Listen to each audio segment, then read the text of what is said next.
I'm Natasha Chilingarian. I'm Michael Ogden. This is Shared Accounts with CU Times.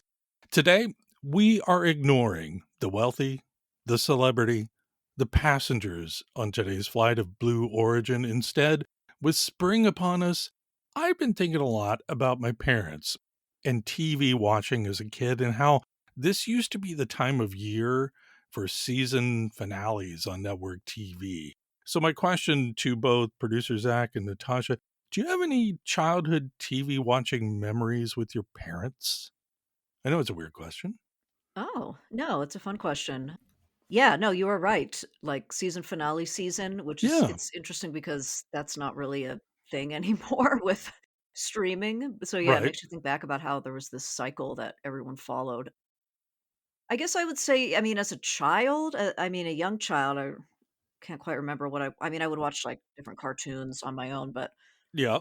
I guess like maybe what age? I can't even really pinpoint the age, but the Hmm. memory that pops out is just watching Full House and Family Matters were, Oh, like, 2 of the regular shows that I watched with my parents I like that. regularly. Yeah. And then later on, I guess I'm thinking also, like, into high school, so not really Hmm. childhood, but when I still, like, was living at home with my parents and we would watch our shows. One Hmm. that I watched with my mom, I remember it had a big impact on me, like, as, "Oh, this is what life is gonna be like," which is ridiculous, but it was the show Felicity with Carrie Okay. Yeah. Russell. Yeah. Yeah. Yeah, when she went off to college and followed the guy, and then there was this other Yeah. guy that was the RA, and Did your mom and dad, did they get into these shows? my mom did. I don't think dad was watching that one in particular. Okay. Maybe he would just if he was just happened to be there in the living room, Hmm. he would probably put up with it, but no, it was more my mom and I would watch that. Okay. Yeah, and then definitely followed a cycle of the finale was coming and Yeah. got to see how it ended, and yeah. Okay. Zach, do you have any? So a couple that come to mind are Hmm. we would always watch The Simpsons during its golden age together. Aw. Okay. I also developed a healthy love for classic sitcoms with Nick at Night. Sure. I don't know if you remember, they used to do the summer block party where they would do marathons of different shows on each night. Okay. Like what shows? Bewitched, I Dream of Oh, Jeannie. yeah. Oh, yeah. I think I was the only 10-year-old that liked Welcome Back, Kotter. Hmm. Stuff like that, yeah. Did your parents dig that, or was it one parent? It was both of them because it was what they watched, and I think there was an appreciation that my sister and I enjoyed something Well, they that's grew up nice. watching.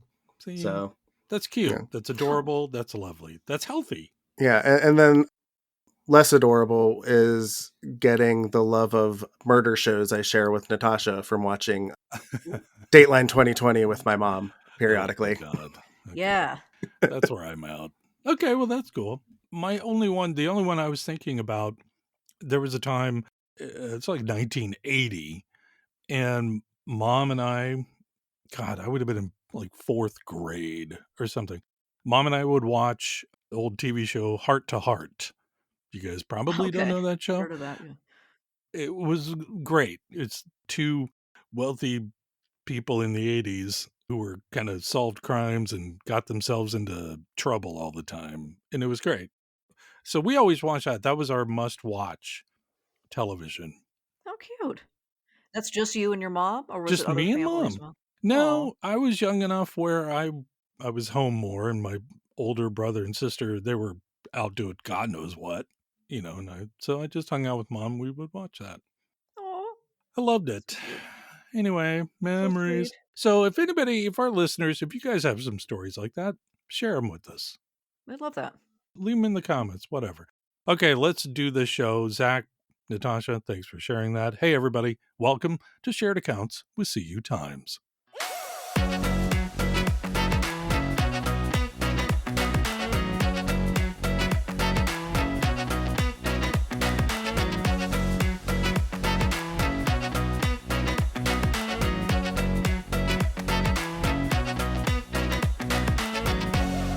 Coming up, we are chatting with returning guest Scott Simpson, CEO of the California, Nevada Credit Union Leagues and the Utah Credit Union Association. He's joined by first-time guest Stephanie Cuevas.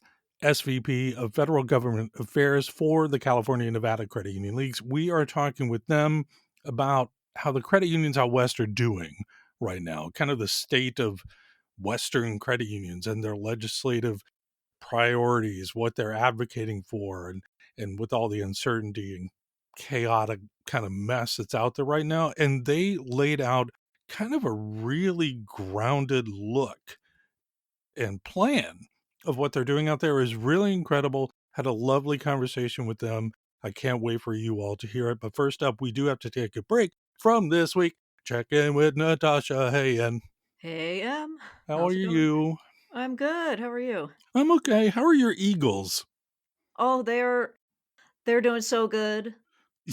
I would say just yesterday, just Yeah. looking at them, they really just look more like they're coming into their own as Yeah. grown-up eagles, Oh, these 2 eaglets. So, yeah, just yesterday I was looking the older one, Sunny, yeah. just, like, was sitting there looking, like, towards the camera and just the sweetest look on its face, and I took a bunch of screenshots, and I was like, "Oh, what a darling."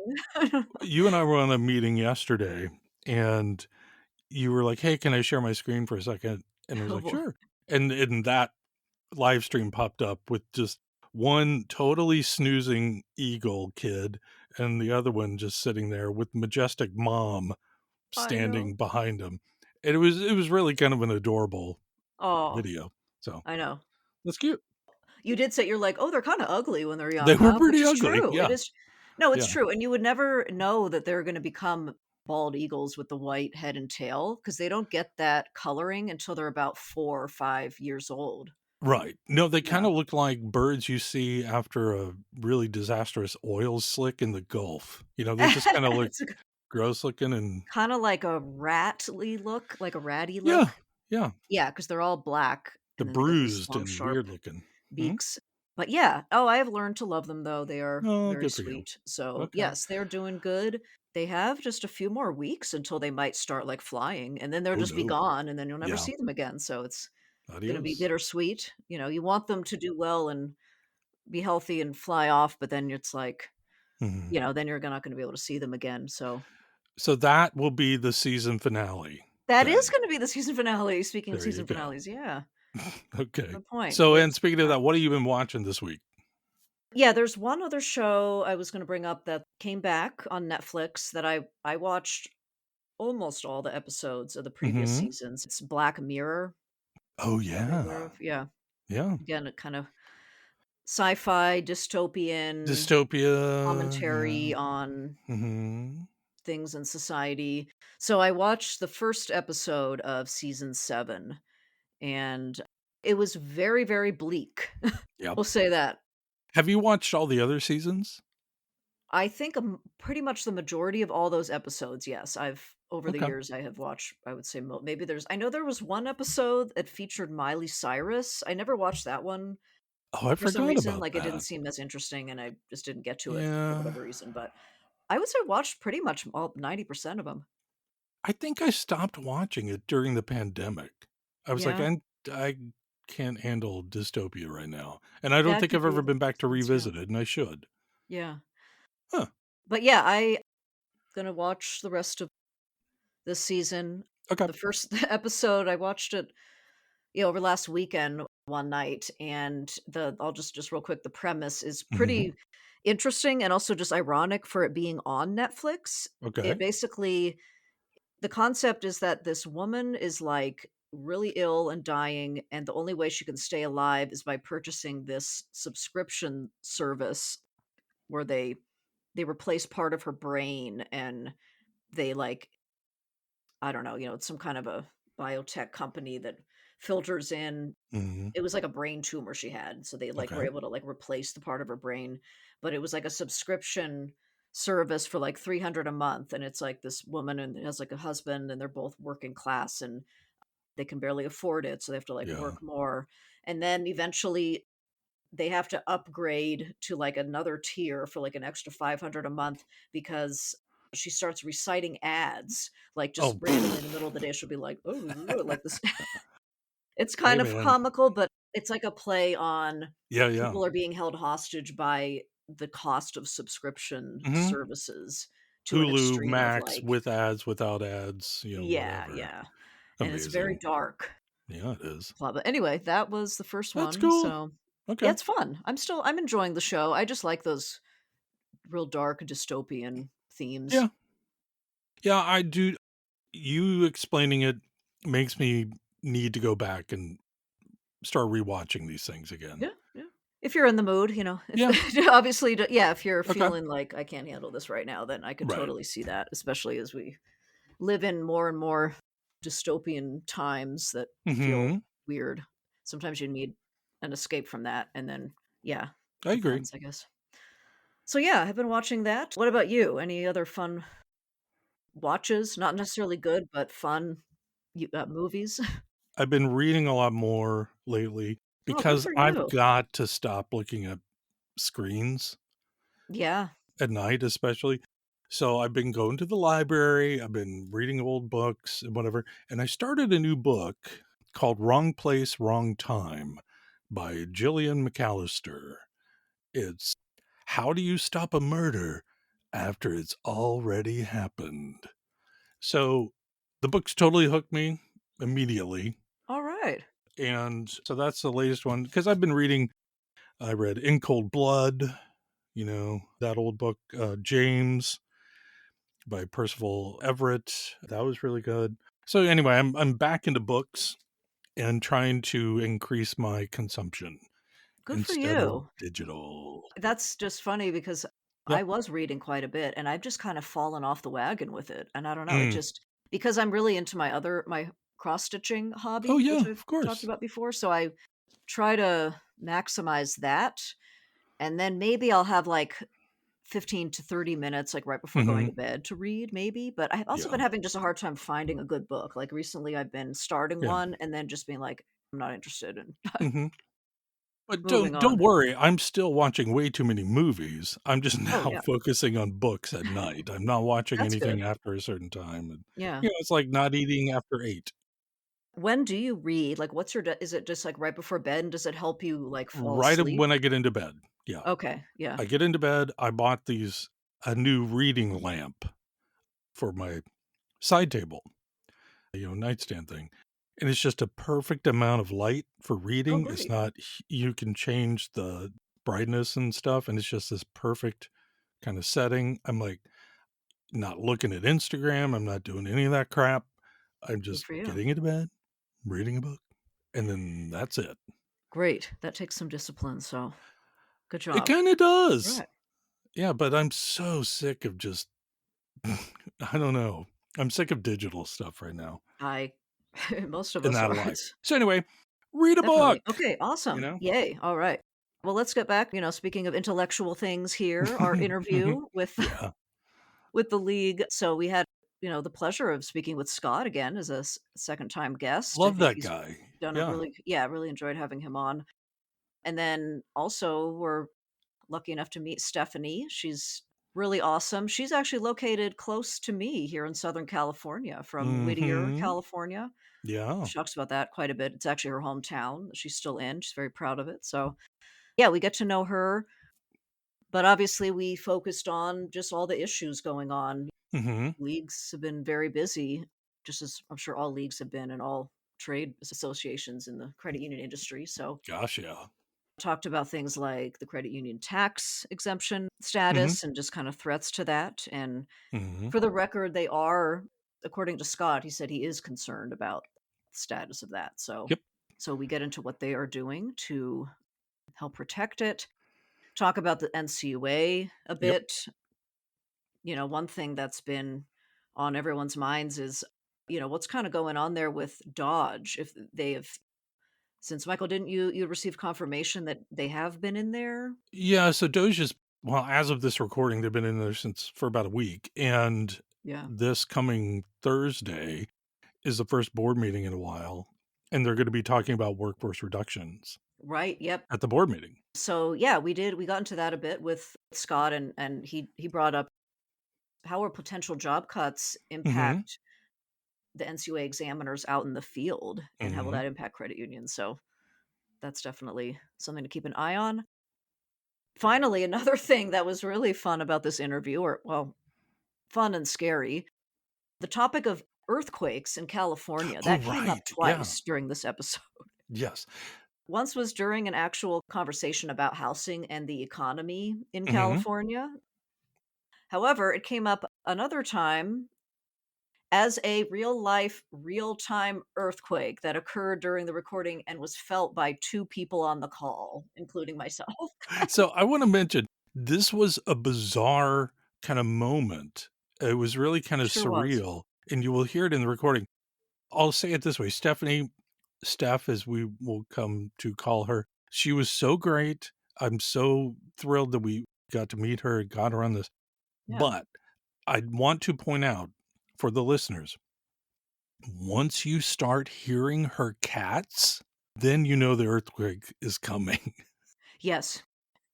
It's a Good point. really weird Listen thing that to happens. That's the marker is, yeah, listen for the cats, Listen and for the sit cats. there, brace yourself, duck and cover. Hopefully you won't have to, 'cause hopefully you won't have an earthquake, but Oh my yes. gosh. So, lots of fun. Stay It was good. tuned. We have all that coming up next.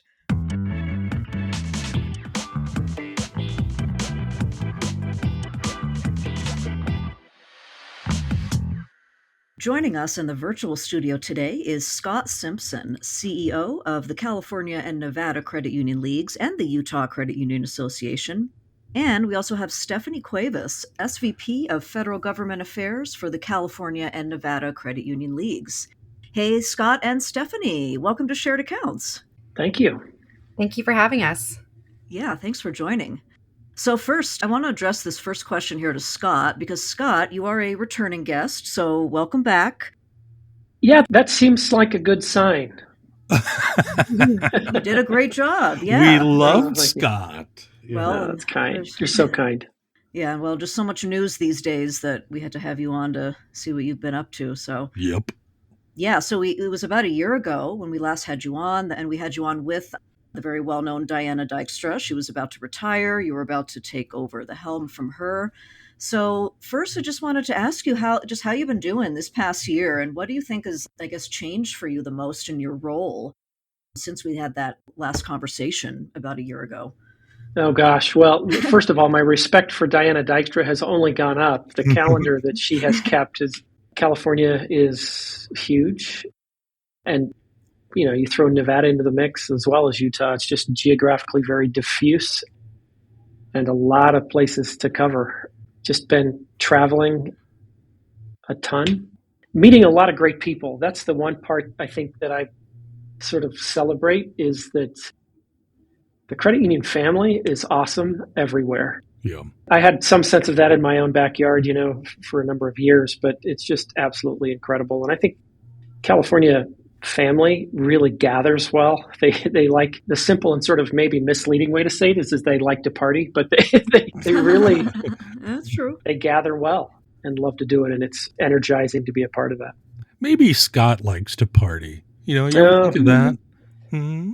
I'm a very mellow, simple person. So. Okay, great. Well, we're really excited to have you back, Scott, and also get to know Stephanie. Stephanie, I do have a question we didn't ask before we started recording. Do you go by Stephanie, Steph? Oh, I go by both. What do you like? I like Steph and Stephanie, but never Steffi. Ew. That's just my own personal preference.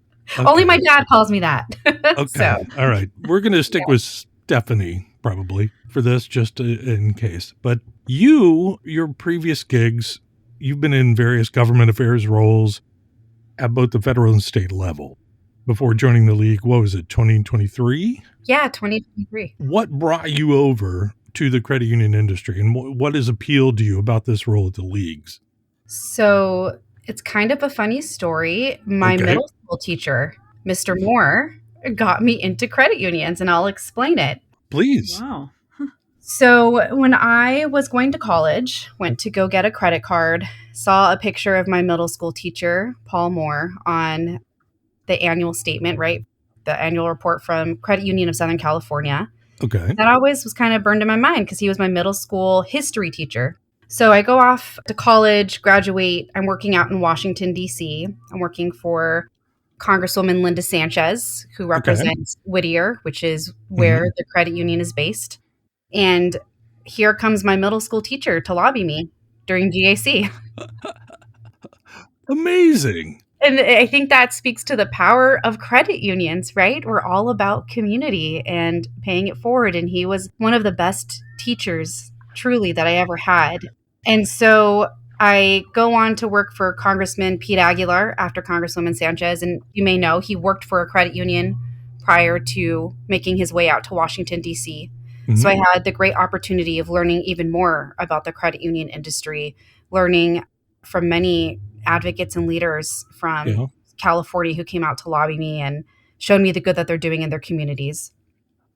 So fast forward, I get married, have a baby. I said, time to move back to California. And I was working in the water industry at the time. And I said, I miss the credit unions. So I reached out to my middle school teacher, Mr. Moore, and I said, Mr. Moore, how can I volunteer with the credit unions?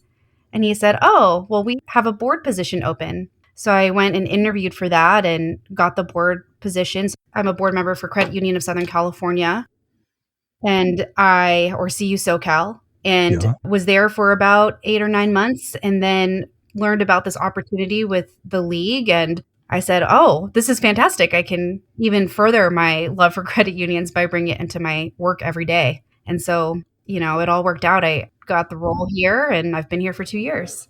I have 2 follow-up questions. One, is Mr. Moore still with us? He is. Yes, he is. Okay. Well, I have 3 follow-up questions. Sorry. As an adult, it sounds like you still call him Mr. Moore. I do. It's a habit I cannot shake. Yes. All the board members at CU SoCal laugh at me for it. I don't call him Paul. I just totally understand. Can't bring myself to do it. Third question. Do you have a cat? I have 2. Okay. Because I could hear him in the background. I'm like, whose cat is this? This is lovely. No, it's funny. What's your cat's name?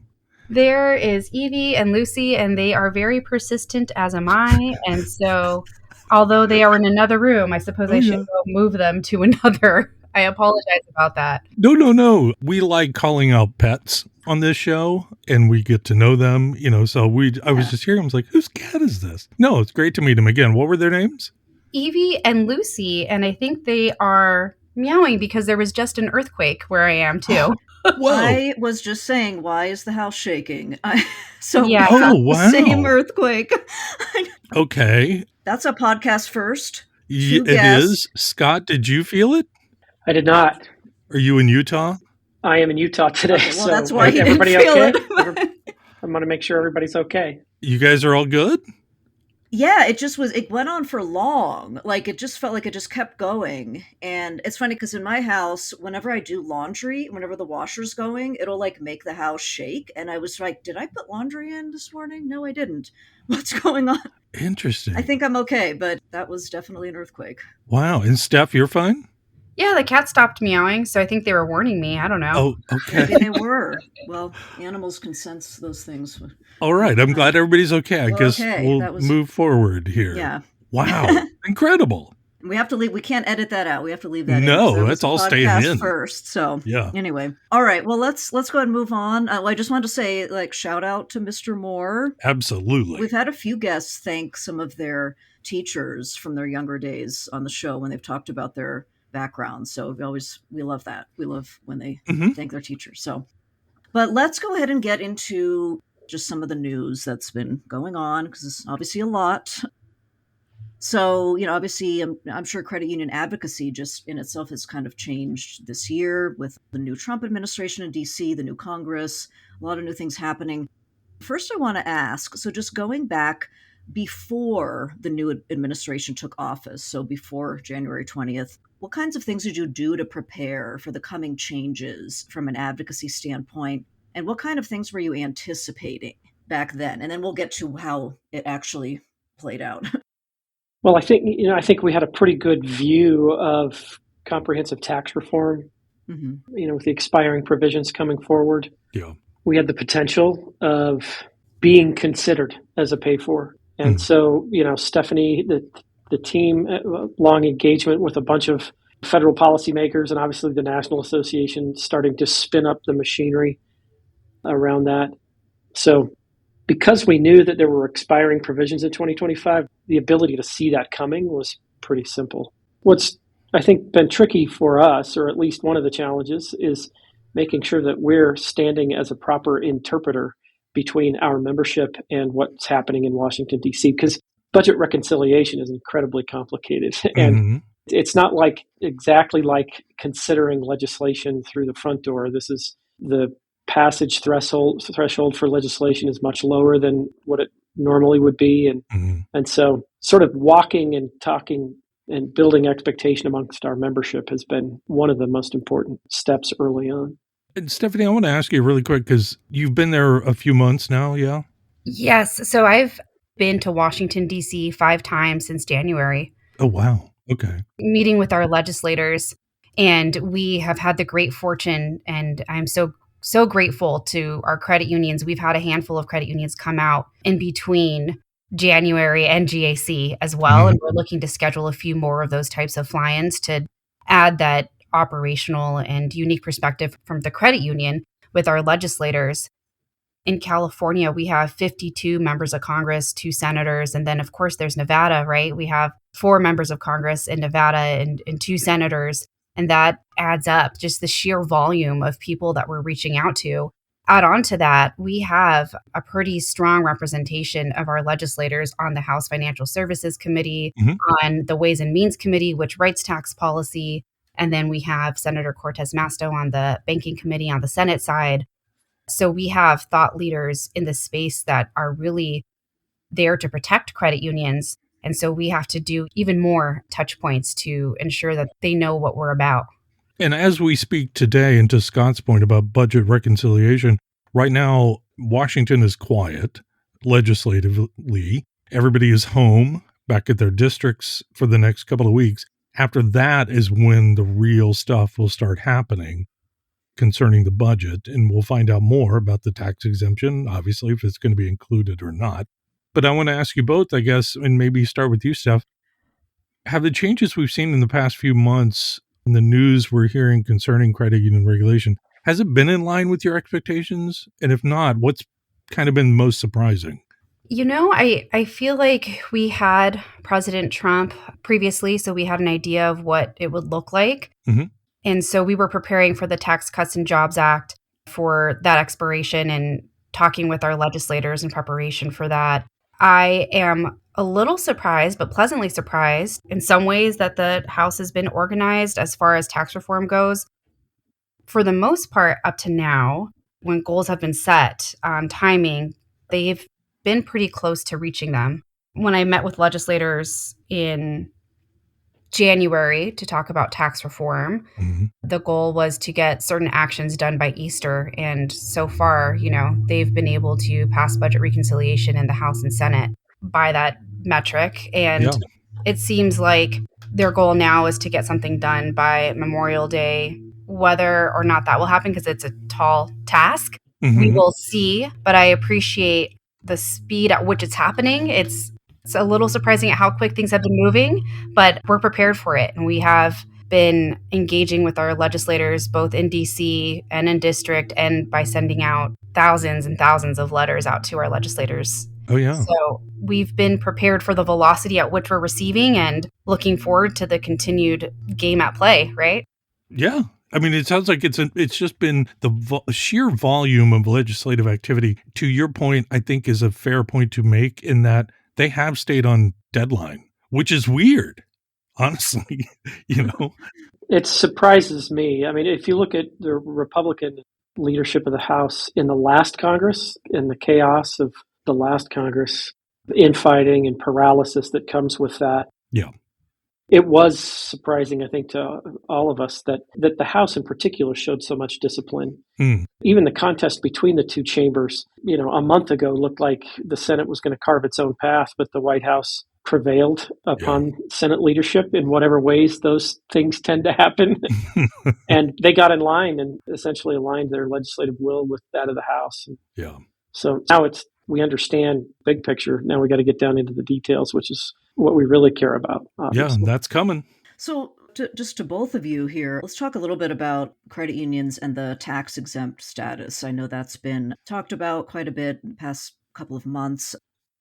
So just kind of a blunt question, are you concerned at all about credit unions losing their tax-exempt status? And then, I know there's things out there like the "Don't Tax My Credit Union." I believe your website had a whole section on that, and there's a lot of credit unions participating in that, but what are the leagues doing to help protect the tax-exempt status this year? Well, we've been weighing in, obviously arms linked with our National Trade Association, but weighing in heavily with policymakers around this for a long time. And part of what we're trying to indicate, and let me go back to your first question: are we worried? Yeah. Yes, we're worried Okay. because it's not necessarily the probability of us being in there. If that's just part of the equation, the probability of us being on the list is arguably a little lower. There are more fruitful places for them to find the resources that they're looking for. But the problem is that the violence that would occur should we be on that list is so significant that we have to act like it's entirely plausible. Yeah. Because it would have such a material impact on the business model. So we absolutely have to take this seriously. The bankers are not sitting on their hands. They're taking shots. And so we're doing our best to stir the waters underneath the elected officials so that they can understand how much their constituents care about this. Mm-hmm. That's really what we've been about since the GAC, really, at a retail level, stirring the electorate waters underneath them all. And if I can add on to that, you asked what are we doing? And so I talked a lot about our visits, but I want to just really thank our National Association and our league partners and all the credit union advocates who've sent in messages to Washington, D.C., over 450,000 messages sent out to legislators on the Capitol. And I'm very proud of the California Credit Union League and Nevada's credit unions for their work as well. Over 250,000 messages sent to our legislators from those two states alone. I got to give a shout out to my colleague Madison for providing support with that. And something I'm really proud of as well is that this time around we were able to put together a translation so that we have the messages going out in Spanish too. Oh, fantastic. Good, yeah. Some of the positive results that we've seen, the traction that's been gained from that intense grassroots focus. There was a letter circulated in Congress from legislators on the credit union tax exemption and the protection of the tax exemption for credit unions. And we had 9 legislators from California sign that, one from Nevada. Overall, I think there were 36 signers, and it was bipartisan, addressed to the House Ways and Means Committee. Yep. So we're seeing some positive traction, and we're seeing legislators standing up for the credit union movement. On the Senate side, Senator Padilla introduced an amendment to protect the credit union tax exemption, and he's the senior senator from the most populous state in the country. So to have that on record in that way shows that we're making positive traction, but there is always work to be done, and it's not over till that bill is signed, right? So we have to keep up the work that we're doing. So we do want to call out, thank you, Mr. Moore, and thank you, Madison. I've got 2 people on your list now. Steph, I want to ask her, I'll ask both of you really, Scott and Stephanie, what are your thoughts on the CFPB at this moment in time? What are you paying attention to, if anything, concerning the agency or the Bureau right now? Well, that's an interesting question, given the dynamics in Washington. Obviously, I think it's no secret that credit unions were very interested with the activist nature of rulemaking that was occurring in the CFPB in the previous administration. Having said that, I think now there's uncertainty at this point around that agency and how it will be treated. And there are 2 components. Obviously, the president has the ability to make it anemic, to weaken it, but it takes congressional action to make it go away. And so I think the reality is we need to act as though that agency is going to continue to exist. And I worry a little bit about the whipsaw effect. At some point, if there's a ideological shift in presidential elections at some point in the future, that we'll get a whipsaw effect the other way. And so we're sort of organizing around reforming the agency in a way that takes that political pendulum away a little bit, because I think the biggest concern that we have is predictability and having a very predictable agency and not allowing it to be violently swinging along with sort of the ideological pendulum. Stephanie, thoughts on that, though? Agreed. We want to create stability for the credit union industry. And as happens with a change in administration, several of which I've lived through as a staffer on Capitol Hill. I was there for 8 years. You see swings in regulatory frameworks and you see swings in the economy in either direction in response to the changes in regulatory frameworks. And so whatever stability we can create ultimately supports the consumer and supports our credit unions. So that's what we're aiming for. And I kind of view the CFPB, I look at the website every single day, and my analogy for it right now is like, it is the laziest teenager in your house. It's there. We have to pay attention to it, but it's like, fine, Mom, I'll clean my room. Okay, fine. But it's just not doing a whole heck of a lot. Sorry. Yeah, it's just a lot of, I don't know. I personally don't like uncertainty in my life. Oh, And no. that's one of those things where it's like, gives me anxiety to even think about that, because it's like, what's it doing? Is it there? Is it not there? Yeah. Who's there? Who's leading? Anyway, yeah. Moving on, another agency that's obviously had some changes arrive at it was, the NCUA. So we have the new chairman, Kyle Hopman. So wanted to just ask both of you, what are your thoughts so far on the NCUAs this year with Hopman now at the helm and how he's approaching leadership? I know one pretty bold thing that he did was the decision to end that overdraft fee reporting requirement for credit unions. He just kind of went and took it upon himself to make that decision. And yeah, so I just want to get your thoughts on kind of how things are going at the NCUA with Chairman Hopman at the helm. That's a great question. I think the fact that there are 3 board members actually speaks to that stability. You haven't seen quite the violence occur at NCUA, and I think it's in part due to the construction of its governance. But the chairman took that away because it was a previous chair that implemented it. Right. Yeah. That speaks to the sort of the nature of it being implemented in the first place. And the challenge that we had with that provision in particular, California credit unions have a sense of this sort of firsthand, is it tells an incomplete story. It does not establish the context of overdraft protection fully. And so just kind of reporting that as a single line item revenue is incomplete. And to make policy without context or to amplify policy position without context is obviously something we have heartburn with. And so Chairman Hopman's position is we take it as reasonable. And if they're going to require that kind of reporting, then let's go through a process of developing it in a way that provides proper context. Right.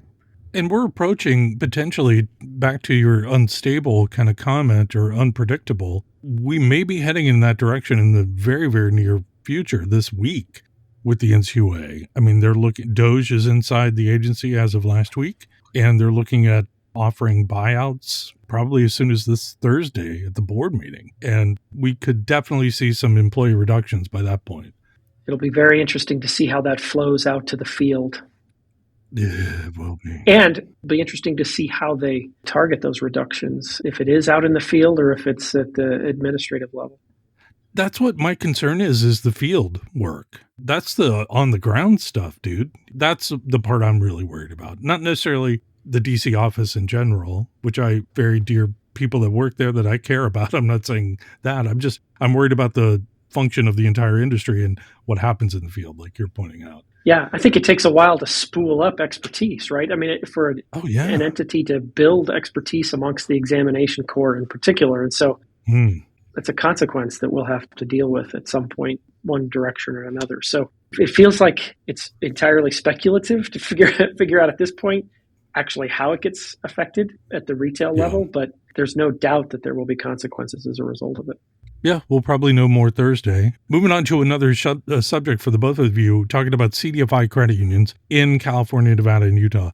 Have you been hearing concerns from those CDFI credit unions because the CDFI fund is in jeopardy? What are you all hearing and what are you all working on concerning that issue? Yeah, I can speak to that a bit here. So for the CDFI fund, there was an executive order that requested the CDFI fund and a handful of other funds as well and programs be eliminated to the extent possible under statute. Now, the CDFI fund was created through a bipartisan law that was from a few decades ago, and so it can't be fully eliminated. But what we've seen in President Trump's prior administration, it was an effort to defund it pretty significantly. So with the appropriation season soon upon us, and appropriations being the committee that cuts the checks for the programs will be looking to see if it's adequately funded moving forward. We have been in close touch with our congressional offices about this, and I know that the ranking member on the Financial Services Committee is working to support the CDFI fund. That's Congresswoman Maxine Waters, California. We had Congresswoman Young Kim put out a public statement in support of the CDFI fund, and she's on the Financial Services Committee as well, specifically calling out support for CDFI credit unions, which was very much appreciated. So we are working with our legislators who have oversight of the Department of Treasury to see how that fund is going to be impacted further. Thus far, it seems like the programs that are in place will continue to be in place. Now, the next question is, to what degree will they be funded? And whether or not interpretations continue to be the same, because interpretations can always change. So we're keeping up the advocacy. We've had some positive feedback from our legislators, and we're watching it very closely. Okay. Thank you for that. Yeah, thanks for that, because I know it can be very confusing sometimes about what exactly is going on, but thanks for clarifying all that and kind of where it stands and what to expect. So fingers crossed. Another topic I wanted to bring up, obviously, the economy in the country is kind of in flux. Some people are saying they're fearing a recession, continuing to have, higher prices on things, home prices being high, the whole tariff issue up and down, the stock market. I'm wondering, just with this kind of economic turmoil going on, what kinds of things are you hearing from your credit unions in your states that they might be facing as far as challenges that have stemmed from these economic conditions? Anything in particular that you're hearing, that you're looking at?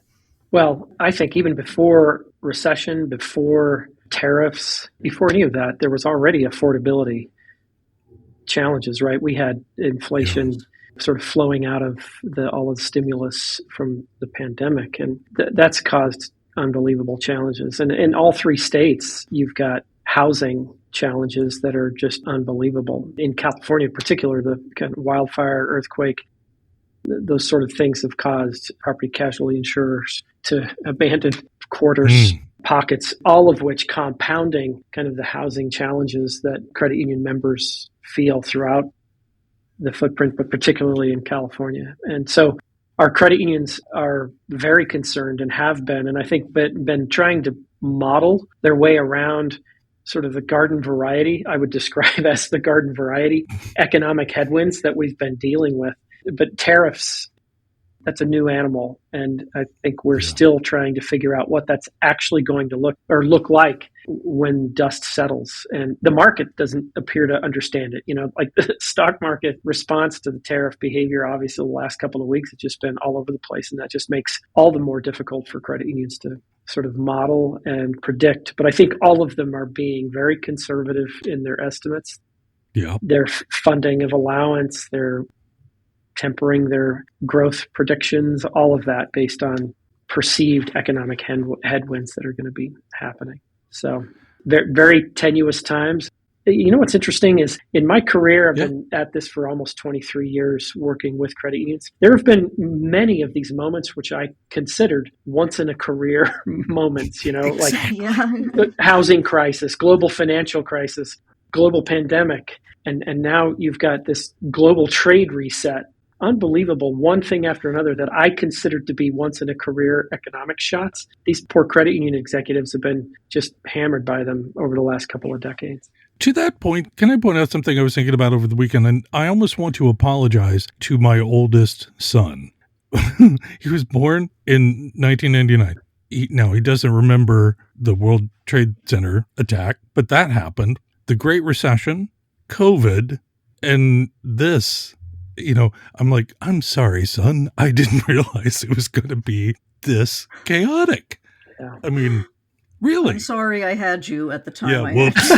No, I don't. You know what I mean? It's just like, you are right. It has been so much insanity for so long that we keep thinking, oh, this will never happen again. And maybe for your son, it's just a Monday. Like, I don't know. Maybe it's just a regular day. But I agree with you. It feels like humanity's been on a roller coaster. And for those that are charged with trying to project stability and protect resources like credit unions, it's incredibly challenging. All right. Last question on this part. I want to ask you both very quickly. What are some other advocacy or legislative priorities you all have this year that really hasn't been discussed yet?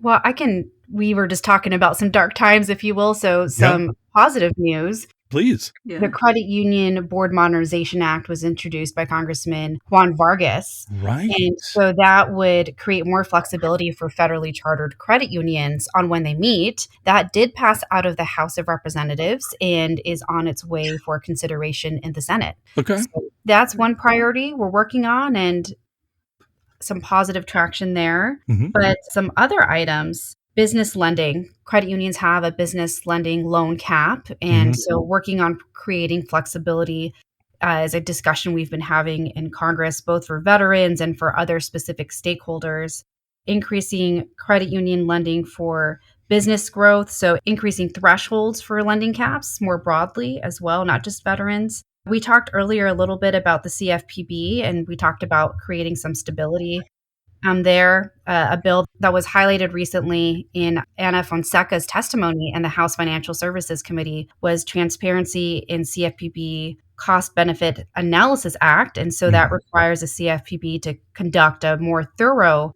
cost benefit analysis on proposed rules. And why that's important is because as the CFPB has put out rules, it doesn't always take into consideration in its data analysis the unique structure of credit unions or how a rule may apply to financial institutions under the $10 billion threshold. So, creating a more holistic picture of what the rules are Yeah. for this within the CFPB is really important, and Congress has purview over that. So, those are some of our priorities. I could go through a very long list if we wanted to do Sure. that, but I'll kind of leave it there. Well, I appreciated that. I'm going to call you Sunshine Steph. You just pointed out some really nice, bright things I kind of forgot about. So thank you. You're welcome. If I may, Please. we were talking a little bit about challenges, and there were two things that I just wanted to bring into the conversation. Mhm. I'll start with one, which is something we're watching in California in particular, and a little bit in Nevada is ITIN lending. I've heard Right. for some credit unions, they're monitoring how their businesses that are ITIN or how their ITIN loans, if they're mortgage, what have you, how folks are being impacted. And so, given the discussions that are happening on the national level as it Yeah. relates to some of those populations, we're wanting to make sure we're providing support for our credit unions who may need it and for their credit union members who may be seeking support as well. I've heard of at least one anecdote of someone turning in their keys and saying, we're going to call it quits. We're not Mhm. going to be able to fulfill this ITIN loan. And so, that's a reality that some immigrant populations are living in right Yeah. now. The second, although it will start off with kind of a bleak beginning, it Okay. ends with more of a happy story, is the fires in California were really had such a tremendous impact, both emotionally, Yeah. financially on folks. And so our credit unions stepped up to the plate, and there were at least 90, if not more, who signed on to the governor's mortgage forbearance pledge to provide some mortgage forbearance relief to those Mhm. impacted by fires. There were even more, and that we've heard of through anecdotes, talk about the loan forbearance they've offered on auto loans and other products that they offer. And then within the credit union industry, we're all about collaboration and cooperation. I like to thank people, attitude to gratitude. Larry and his Mhm. team did a lot of work on providing some grants to folks within the credit union industry. So there were 29 credit union employees and volunteers that received disaster grants, and Mhm. that applies to 14 different credit unions and 11 individuals who lost their home in total. There were lots of efforts to distribute information and resources to support credit unions and credit union leaders coming together to rally the community to provide support to our members. Okay. Well, thanks for yeah, both of those things I just wanna say thanks for bringing that up. The I-10 lending, that's something we've been discussing, and I'm kinda wondering what is going on with that. So I appreciate you bringing that up because we haven't really had any official interviews or conversations about it, but I'm sure it is being affected. Yeah, and then the fires. I wasn't affected personally, but clearly absolutely life-changing for a lot of people in a bad way, unfortunately, those were. So, yeah, thanks for bringing that up and glad to hear Yeah. about the Thank you, Steph. support. Yeah. Well, let's go ahead and move on to part 2 because I know we got a lot to say about the the serious stuff, but we got to move on here and let's lighten things up a bit. So this is part 2 of the interview. It's all about you two. I'm going to start with a question for Scott. So I know we had Scott. Were on here before, and so we got to ask you some of our standard fun questions. But one question I didn't get to ask you that I always find really fascinating whenever I ask our guests this, but thinking back to like your young days, I don't know, junior high, high school, what was your first ever after school job or summer job? Your podcast is fascinating. It's like induced vulnerability. Yeah. I remember, It's like but we chloroform you first, Yes. and then pump you Yeah. full of truth serum, and then you have to talk. Yeah. Well, I That's don't okay. feel too bad about this, although some people may bust my chops a little bit. But I worked at a scout camp. I was in the Boy Scouts, Oh, and there's this little strip of land that sits in the primitive Teton mountain range between the Teton National Forest and Yellowstone National Park. okay. There's a strip of land called the John D. Rockefeller Memorial Parkway, and there's a scout camp there, Camp Lal. It's a high adventure camp, and so I spent 2 summers there as a teenager working at that high adventure camp. It was an absolute kick in the pants in one of the most beautiful places on earth. So loved it. Wow. Okay, I have follow-up questions though. Camp what? LOL? LOL? What? LOLL. Yeah. Oh, pretty close. That was before Okay. LOL was Yeah, a thing. that's what I was going to Indeed. Yep.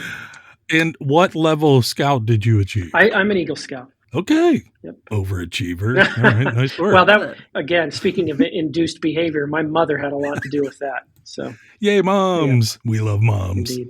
Okay, thanks for that, Stephanie. I wanted to know, what is your hometown? I live in the city of Whittier, California. I absolutely love my hometown. And if Yeah. you meet someone from Whittier, they will quickly start to tell you all about it. My family is originally from Mexico and immigrated to the U.S., settled in Whittier, and we recently celebrated 100 years in my hometown. Whoa. Yeah, nice. so my son is the 5th generation to live here. That's very fantastic. Okay. Yeah. Okay, so if you're hosting in Whittier, what do you show people? Like, what's the highlight? There is so much. Our Uptown Whittier is our main street, Okay. and it has beautiful shops that are, mom and pop shops that I walked up and down Greenleaf growing up and love to take people there. We have street fairs there every so often. Yeah. So that would definitely be it. We have a Whittier History Museum, believe it or not. Okay. And I take my son there because it's free and it has things for kids to do. And of course, I would absolutely have to take them to the Greenleaf Cafe, which is my favorite hole-in-the-wall restaurant. Every Sunday after church, it's massive line to get in, but we go every Sunday, and that's where my great-grandma and grandma used to go, and that's where I go and take my son, and yeah. May I call out, who were the first, what were the names of your relatives that the first immigrated? Dolores Peña is my great-grandmother. Okay. And her husband, he went by a couple of different names, Jesus Peña as well. Okay. Yeah. Thank you. Yeah. I love this kind of stuff. So thank you, Stephanie. You're welcome. Nice. Yeah, congratulations on the milestone. Yeah. Yeah. Okay, question for Scott. This is another one that's going to make you become vulnerable and reveal something personal. We love Scott. Do you have like a hidden talent or even a hobby that you have or maybe had in the past that you'd like to share? I know we have like some guests who have been musicians, artists, something kind of interesting, creative. Is there something like that you'd like to share that maybe not too many people know about? Well, a talent, I'm not sure I have any, but I do have an emotional reaction to this question because I do have a hobby that I have not been able to do for over a year because I just don't have the time to do it. I'm an instrument-rated private pilot. Oh. I love to fly airplanes. It's like where I go to find Zen.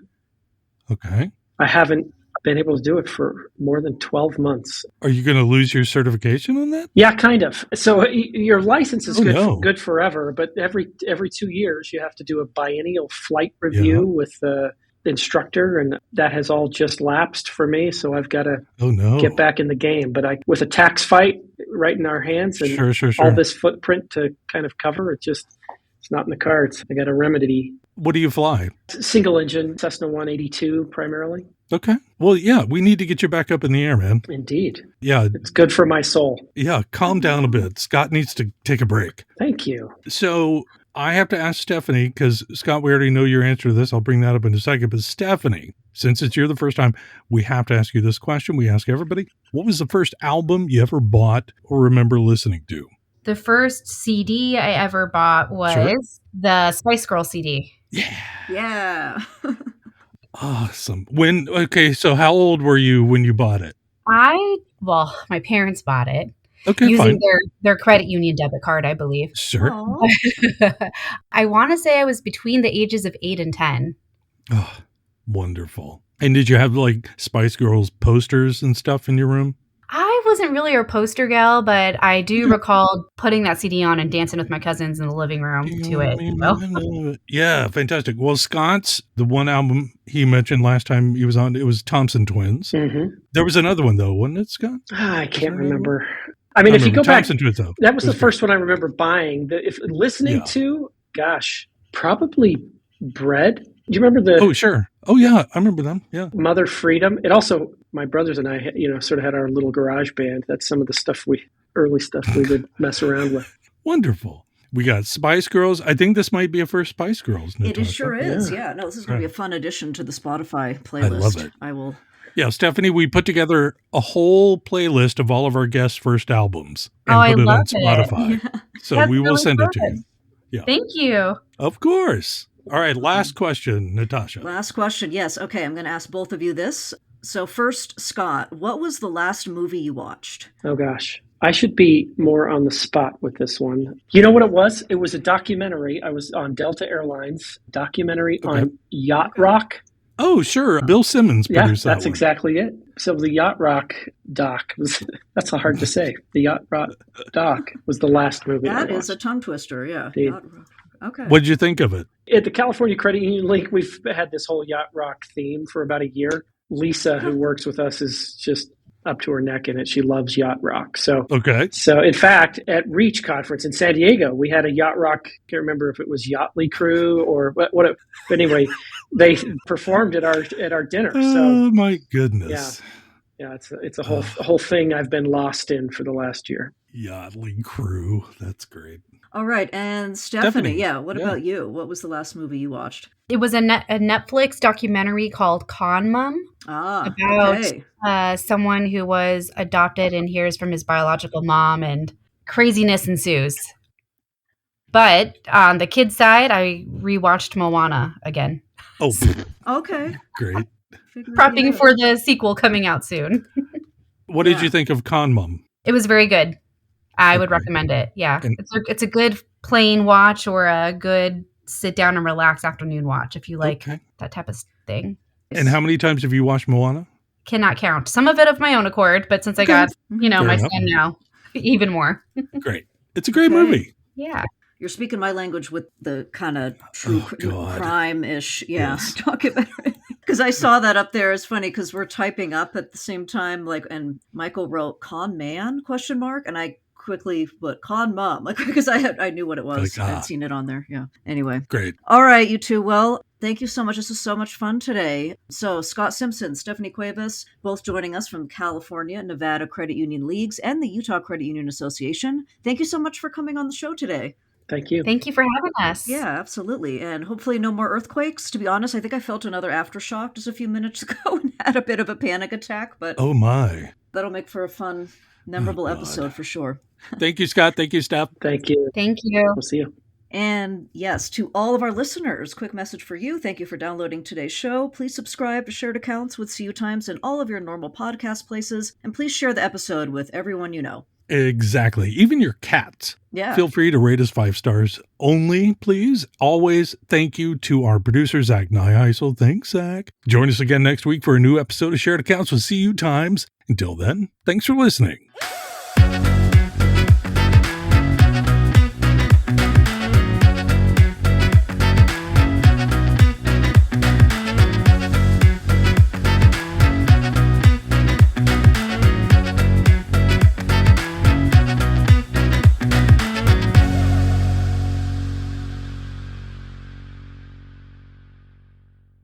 Yeah,